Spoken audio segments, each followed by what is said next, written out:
morning once again, gentlemen. We're going to go in order from nearest to furthest away from me. David Oram is the Senior Executive Vice President of Sandstorm Gold Royalties. Suraj Hiramanek is the Senior Managing Director for M. Klein and Company. Brian Manell, Chairman and Chief Executive Officer of TechMet. And of course, John Raymond, Chief Executive Officer and Managing Partner of the Energy and Minerals Group. Formalities all done and out the way, gentlemen, so now we can actually get the conversation going. ESG is certainly something that a number of organizations are having to grapple with, tackle, deal with, and it comes with a little bit of pressure as well. In fact, on the title of this session, they use the word drag, ESG investment drag. And I think for some organizations, it feels a little bit that way. So let's talk, perhaps if I can begin with you, let's talk about the impact that having to navigate and deal with ESG from your organization perspective. The demands shareholders are making, increasingly so, financiers, increasingly so, communities, governments, policymakers, increasingly so. What does that mean for your business? Yeah, so for Sandstorm Gold, since 2004, I've been in this business of royalties and metal and commodity streams. The way I've always looked at it is that we're really the ultimate long-term investor. Other than the actual communities themselves, which hold those mines, we invest at that asset level. And so as a result, we try to imagine not just how this asset operates in the existing ownership, in the existing community, in the jurisdiction, but really how it's going to look like 10 years from now, 20 years, as it gets toward the end of its life of mine. And so as a result, and not only that, but just new ownership. When you take a look at the early royalties and streams that we've done and own, they don't even have the same owners anymore. So we're even much longer term than that. So that's been a part of really, I think, the fabric of how we've looked at things is this idea of ESG. It hasn't always had that name, but it's always been present within the mining community. And functioning and working with those companies and those management teams that can achieve that success at being a present, comfortable, and operational with all the stakeholders in the community is extraordinarily important for us. So for us, as we've kind of changed that, this ESG and this function of ESG within the mining industry, to me is relatively a new demand from the institutional. I think the challenge that we have right now is finding in those good management teams and those companies and those groups that have done a great job of being sustainable. It's really matching up with really a more quantitative way of measuring ESG, which is what the tendency has been lately in the last several years, which certainly is something that you need to figure out how to match up what's been happening and how it can be measured effectively. Well, that has certainly been a challenge because the metrics or the demands and the policy frameworks are not always the same. So there's no global standard that says if you're doing ESG, this is what we measure, this is what it looks like, and therefore you're able to adjust accordingly. Cyrus, David mentioned now that there is this sense of increased attention, but this is something that has historically happened.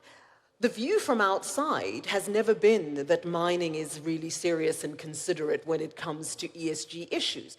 The criticism is often, you don't think about the community, you don't think about the... If you look at what you do with tailings, we have bursts, we have all kinds of things that happen because effectively, you know, miners are irresponsible. That's not necessarily the case, though. If you look at the longevity required to mine, you can't do that in a vacuum. Yes, if you look at mining companies and what they do, it's a long-term relationship with not only host governments, but the communities at large. Because you find a mine, you know, generally it's in a remote location, you need to have labor there, you need to have the partnership with people. So it's the question is, what is the right business model for developing mines in the world today? And what we have seen is, over the last 15 to 20 years, there's been an evolution of how mining companies help communities and develop mines in a more sustainable way. Because if they don't do it, then they don't have access to mine.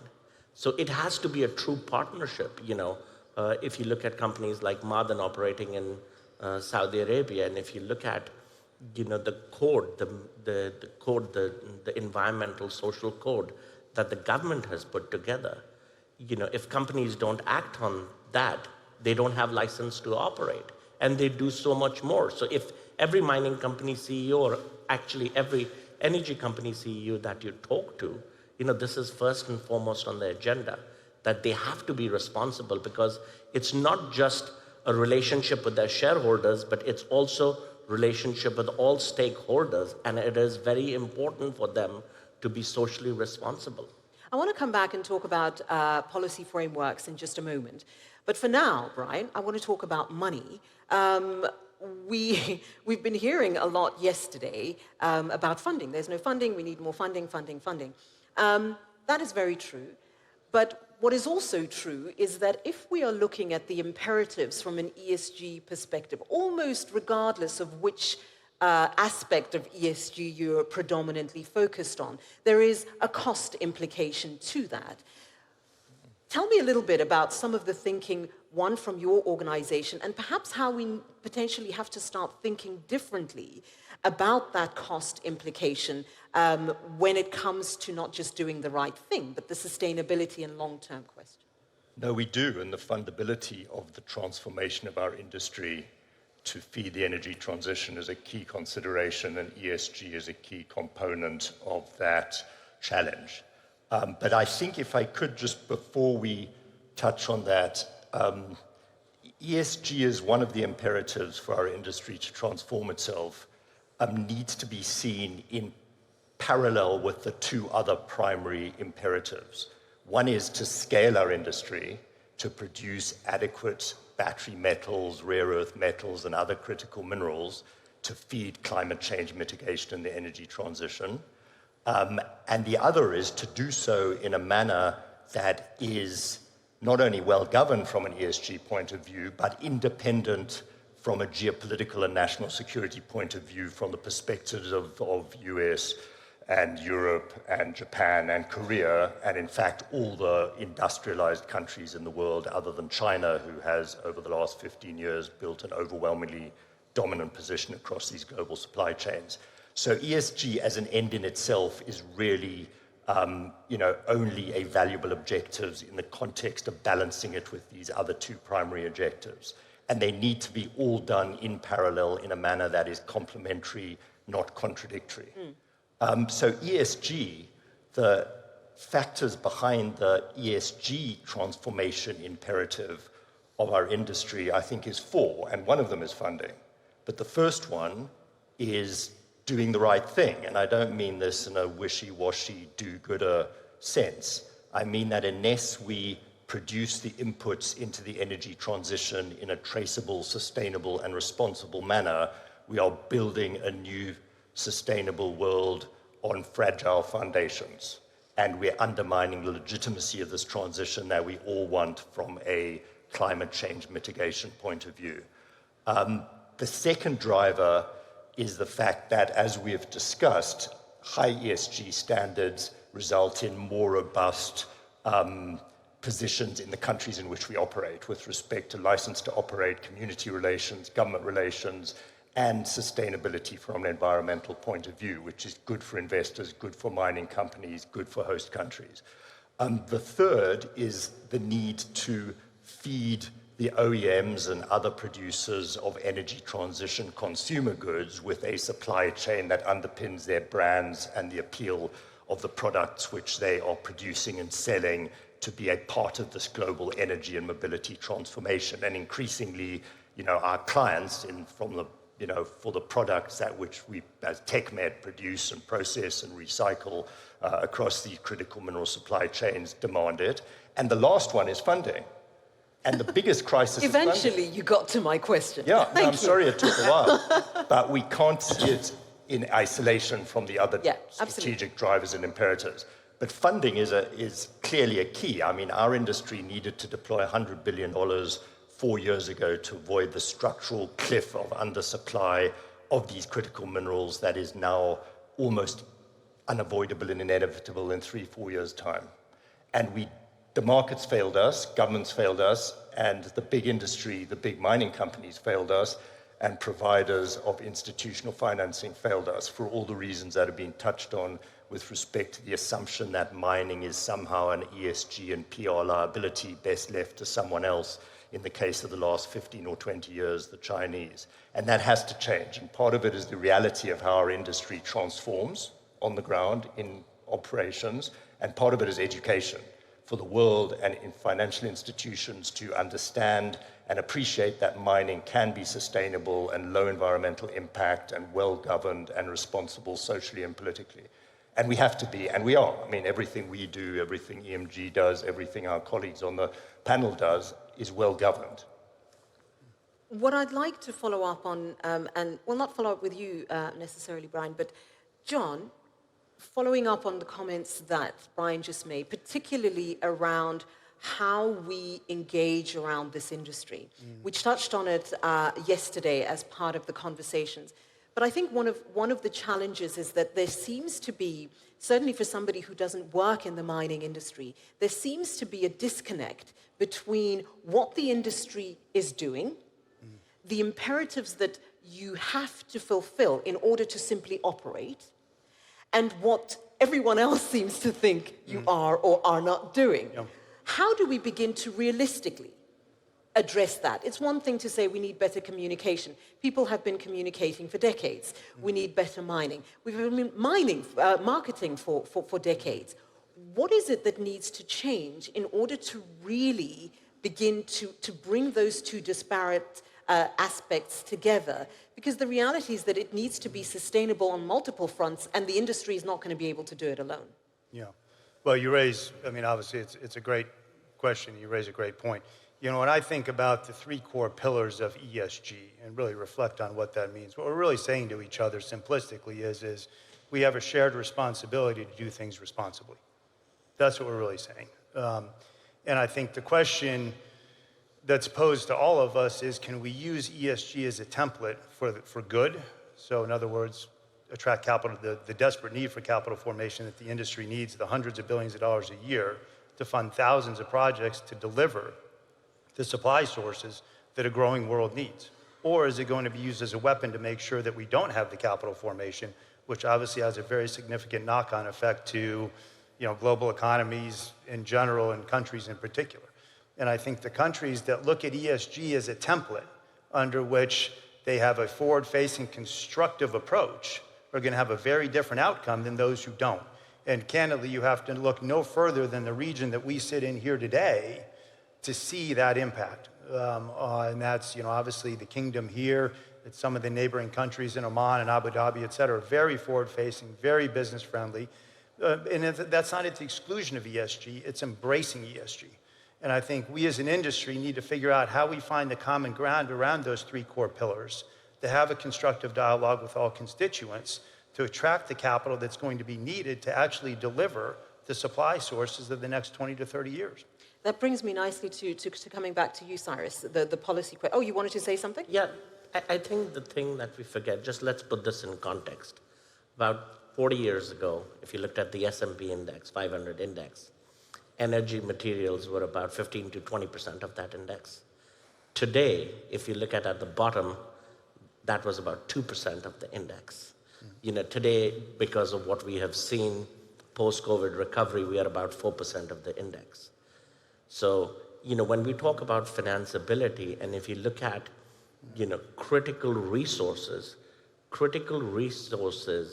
industries trade on the lowest multiples that they have ever traded over the last 100 years. So those are some of the challenges that we have to address. And the other piece that we have to address, on the financeability piece is, if you look at when China wanted to build a mining industry, okay, back in starting 2000,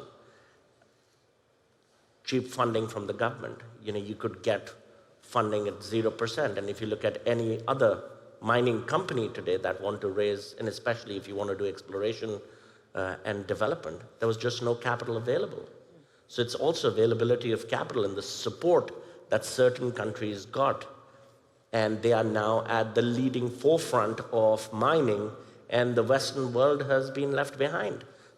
what's so intriguing about the funding question in this industry for me is multiple fold. So one, it's about institutional funding that you need to access and so on. But it's also about local jurisdictions thinking differently about how they fund domestic markets, right? Mm-hmm. How do we begin to make that funding available in a more accessible way, in a more affordable way, particularly if you're looking at the developing countries, in a way, and I think that, without talking about BRICS, is what makes the BRICS bank equation interesting for many organizations and countries in the developing country, because it's about accessing funding at a more reasonable rate and in a manner that is more doable for them. It brings me to the question about the notion of thinking differently in order to add value, and ESG as a vehicle. Particularly on two fronts. One, yes, funding, of course, but secondly, on policy frameworks, looking at domestic markets. I'm going to come to you just now, Cyrus, but if I can start with you, David. When you are looking at and trying to have conversations in domestic markets about the change in policy framework, how is that conversation in reality going? Because it seems to me one of the big roadblocks. Yeah, potentially. The real challenge that we face in the mining industry is that every mine is different. Every project, as you develop, it's going to be different. We've kind of, I think one of the roadblocks that kind of falls into that is that trying to achieve that early stage process of getting to a development project has been slowed down. Now, a big part of that in the last 10 years is the lack of capital available, because we've been dealing with an inefficient capital markets compared to what's been said here a number of times at the conference, a generational, multi-generational industry. So, but as you really kind of elevate these projects and get them into the next stage, the challenge of fitting it within policymakers and frameworks is that no project is the same. You can't plug and play. Even if you're looking at a gold project or a copper project or any other type of thing, you can't say, okay, this is how it worked here, so we'll do exactly the same framework around that. It doesn't happen at all. From a technical perspective, it doesn't happen. Certainly not from a jurisdictional or community level. There's going to be different stakeholders from there. And the problem is matching up those policyholders, those people who are effectively grading the companies on those existing policies, and not having that matchup and not having enough leadership, I think, coming from and communicating with the developers of those assets. So that brings me, it's like you guys read my mind. So Cyrus, what does that then mean when it comes to thinking differently about that policy making and development process? Well, I think, policy making development process is not my area of expertise. I know it's not your area of expertise, but from your perspective, from your end of the table, what needs to change? Yeah, but I think from an outside in, I think there has to be a dialogue between the sector and the governments. For a long time, that was broken. Now there has been engagement, and there is a lot of dialogue between governments and the stakeholders. So as I talk to my clients, as I advise them, so there has been significant engagement with respect to that. Policy making takes time, and the issues that we face is you're building an asset with a 50-year or sometimes more, and a lot of capital has to go in. So it's not just of policy making, but making sure consistency of policy. What we can't happen is mining company goes into a region, they invest $10 billion to put a mine in place, then 6 months or 5 years later, government wakes up and they say, okay, you know what? We had a 10% share, now we're going to take a 50% share. And that's why, that is the reason why capital markets do not want to fund projects in jurisdictions that they don't believe are going to have a consistency in policy. And to me, it's less about creating an effective overarching policy. It's more about one by one. You really have to look at each project, and the larger the project it is, you really have to be able to have that discussion with the policymakers in those jurisdictions and those stakeholders. But there does need to be leadership from the governments that you're in. I think if at I some don't level. get Brian an opportunity to speak, he might just literally jump out of his chair. Brian? No, I think when we're looking at optimal ESG policies, both at the producer country level and in terms of international standards and frameworks, we have to avoid these systems detracting from the fundability and scalability of projects. So we have to look at them in the context of how ESG adds value rather than how ESG can be another tax and another encumbrance on successful development, and how it can detract from our other imperatives, which is to scale production and not add to the present geopolitical and national security dislocation, which is very globally destabilizing with respect to critical mineral supply chain security. And it's possible.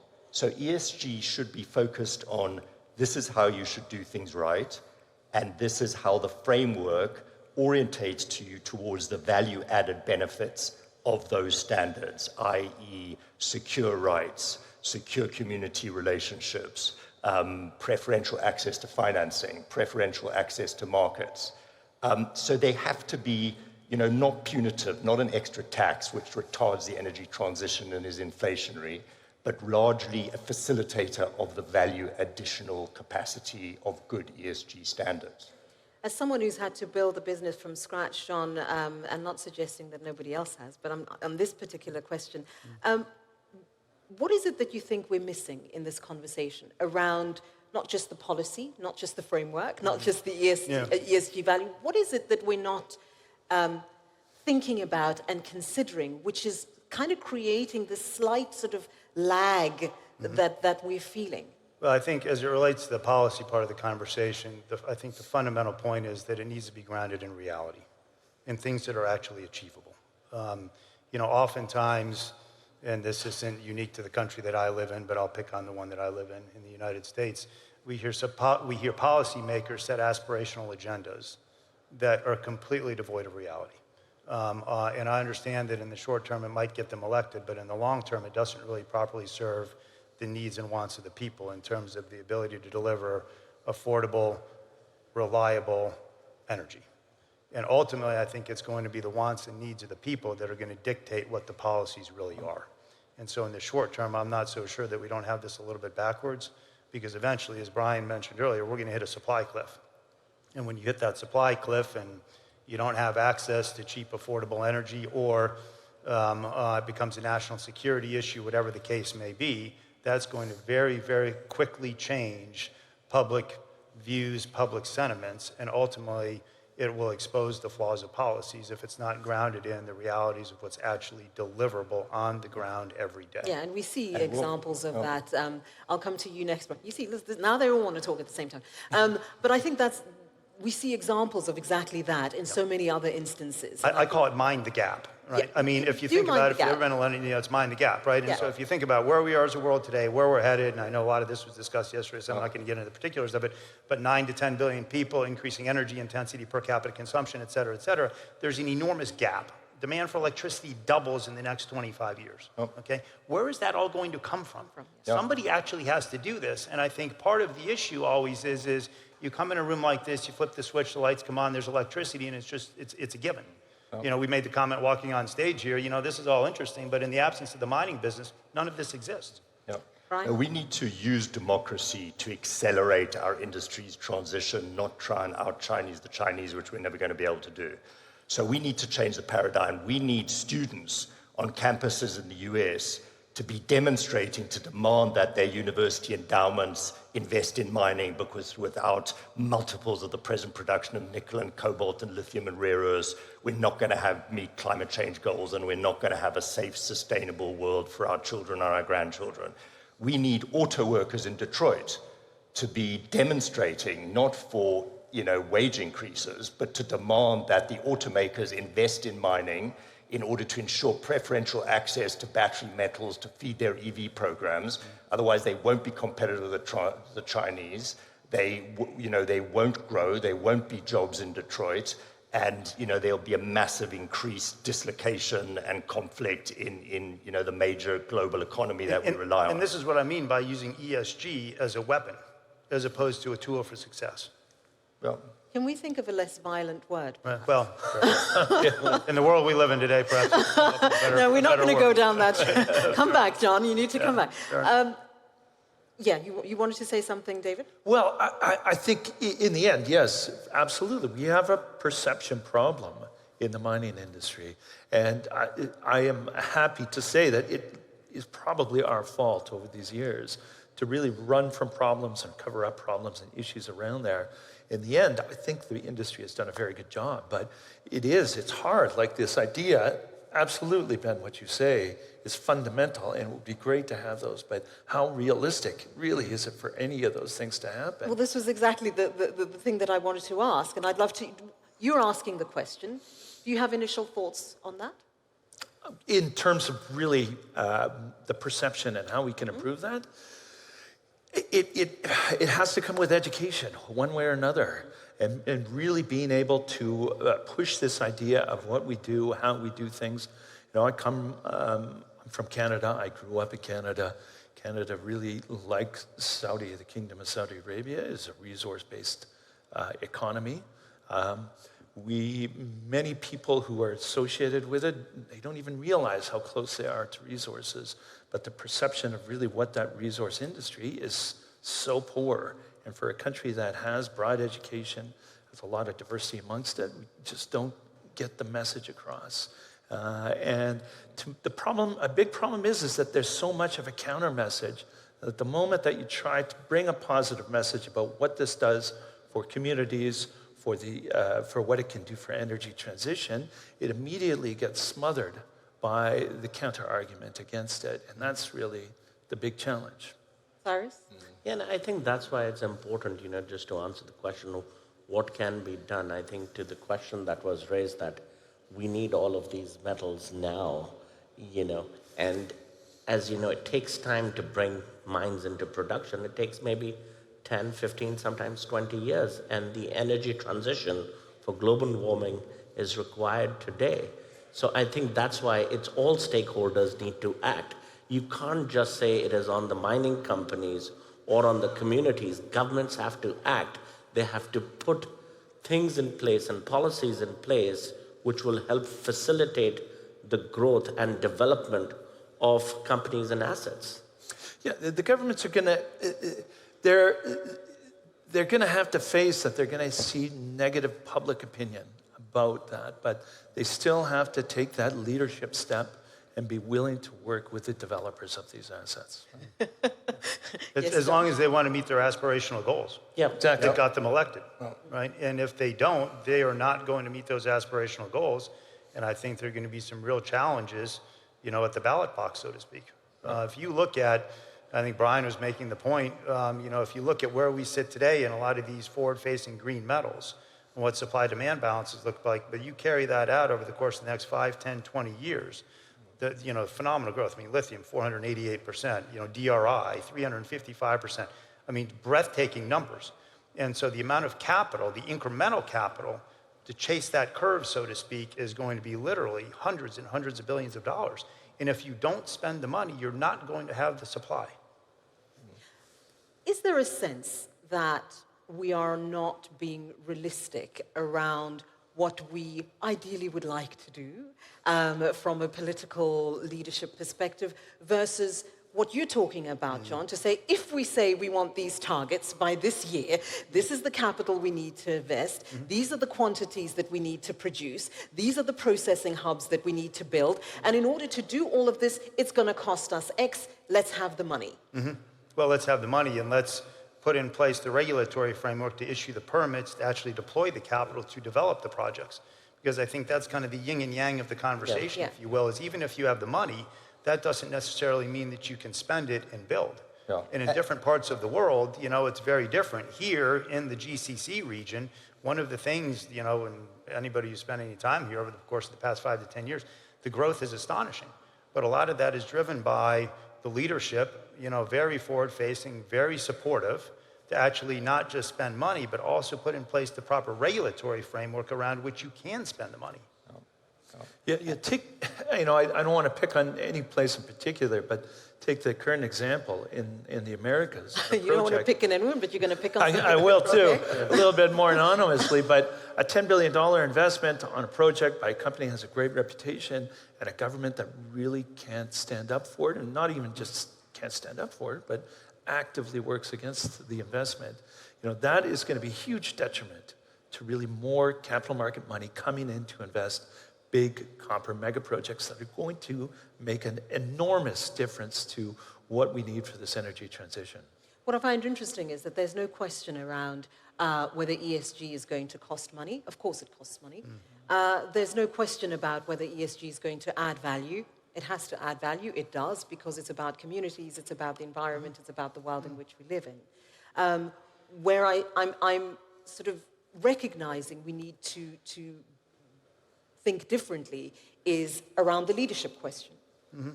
Not just political leadership, because sometimes we can pick on one side or the other, but I think broad leadership, right? Community leadership. So taking ownership and saying from a community level, we ourselves, want to make sure that the resources are benefiting us, but how are we educating ourselves and owning this space so that when we're making demands, it doesn't always have to be, well, the policy said this, so we have to make this demand. Yeah. I'd like to hear from you each. Oh my goodness, 2 minutes. Okay, I'd like to hear from you each your views on how you can more specifically ensure that that kind of engagement is happening at the ground, really, really briefly. And then I want to do one more round. John, can I start with you? Yeah, absolutely. Thank you. And so I just want to level set just really quickly here on the concept of what I call low carbon prosperity. Okay, so these are projects that are low carbon, high margin. Simply because it's low carbon doesn't mean it can't make money. Now, I know that there are a lot of projects out there. I think the most recent Goldman Sachs numbers would tell you $40 trillion has been spent on energy transition, and $5 trillion has already been written off to zero, okay? We look at, for example, in the States, there are now in the past month, 4 large wind farms offshore that have all been canceled because they don't make any money, okay?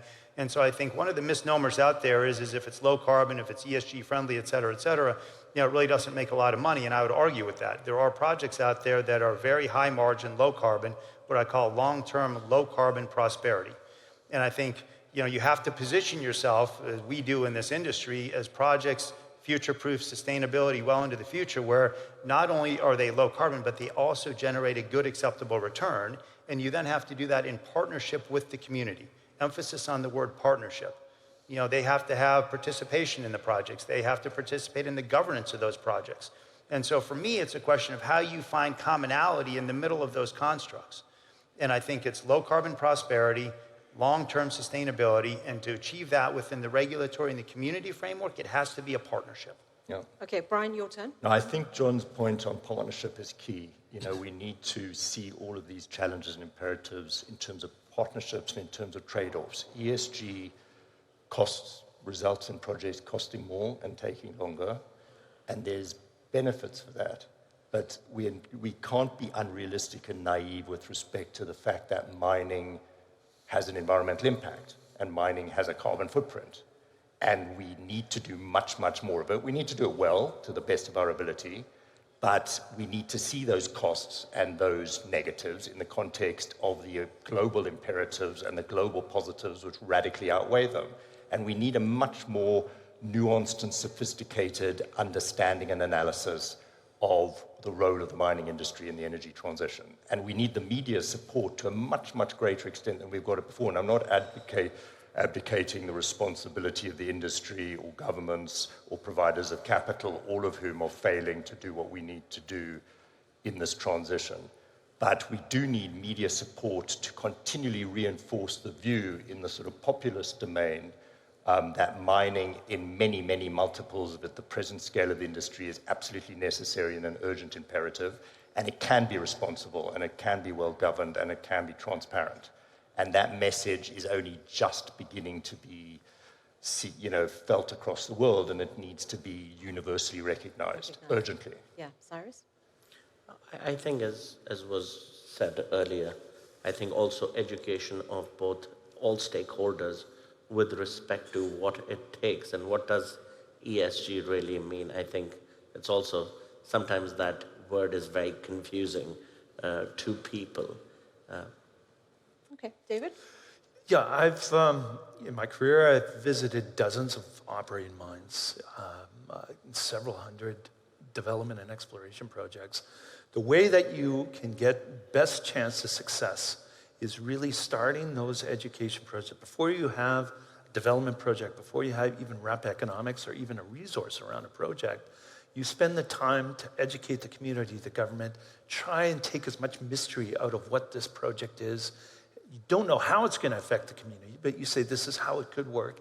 And that goes a tremendous way to really gaining that local support, which hopefully begins the process of really elevating out from beyond that to where you really need it to land, which is at the whole national level. I'm sorry to break the news to you, but we're out of time. So thank you so very much. David, Cyrus, Brian, John, to each of you, thank you so very much. And to thank you as well for being an attentive audience. Please, a round of applause for the panel. Gentlemen, shall we?